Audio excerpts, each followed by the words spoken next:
ത്രിയേക ദൈവത്തിന്റെ അതിപരിശുദ്ധ തിരുനാമം മഹത്വപ്പെടുമാറാകട്ടെ. പരിശുദ്ധ സഭ ഈ ഞായറാഴ്ച സകല വാങ്ങിപ്പോയവരെയും ഓർക്കുന്ന ദിവസമാണ്.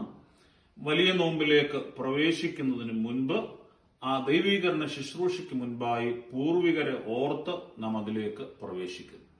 വെളിപാട് പുസ്തകം നമ്മെ പഠിപ്പിക്കുകയാണ്, കർത്താവിൽ മൃതരായവർ ഭാഗ്യവാന്മാർ. 14-ാം അധ്യായം 13-ാം വാക്യം. ഇത് ഭാഗ്യകരമായ അവസ്ഥയാണ്, അനുഗ്രഹകരമായ അവസ്ഥയാണ് മരണം.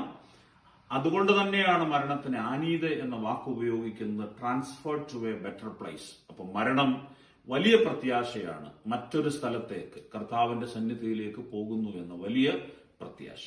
രണ്ടാമത്, ഓരോ അനുസ്മരണവും നമ്മെ പഠിപ്പിക്കുന്നത് ജാഗ്രതയോടെ നാം ആയിരിക്കണം എന്നുള്ളതാണ്. കാരണം ഏത് നിമിഷവും നമുക്കും മരണം സംഭവിക്കും. പക്ഷേ ആ മരണത്തിന് ആത്മീകമായും ശാരീരികമായും മാനസികമായും പക്വതയോടെ ജാഗ്രതയോടെ നാം ഇരിക്കണം. അങ്ങനെ ഇരിക്കുന്നത് കർത്തൃസന്നിധിയിലേക്ക് പോകാൻ വേണ്ടിയാണ്. ആ വലിയ പ്രത്യാശ കൂടെ ഇവിടെ ഉണ്ട് എന്നുള്ളത് നാം വിസ്മരിക്കരുത്. അതുകൊണ്ട് ഈ ദിവസം നമ്മളോട് പറയുന്നത്, നമ്മുടെ വാങ്ങിപ്പോയവർ വലിയ പ്രത്യാശയുടെ അനുഭവത്തിലാണ് ഇപ്പോൾ. അതുകൊണ്ട് തന്നെ നാമും പ്രത്യാശയോടെ അവരെ ഓർക്കുന്നു. രണ്ട്, നാം നമ്മുടെ മരണത്തിനായി പ്രത്യാശയോടെ കാത്തിരിക്കുന്നു. ദൈവം നമ്മെ വാഴ്ത്തി അനുഗ്രഹിക്കും.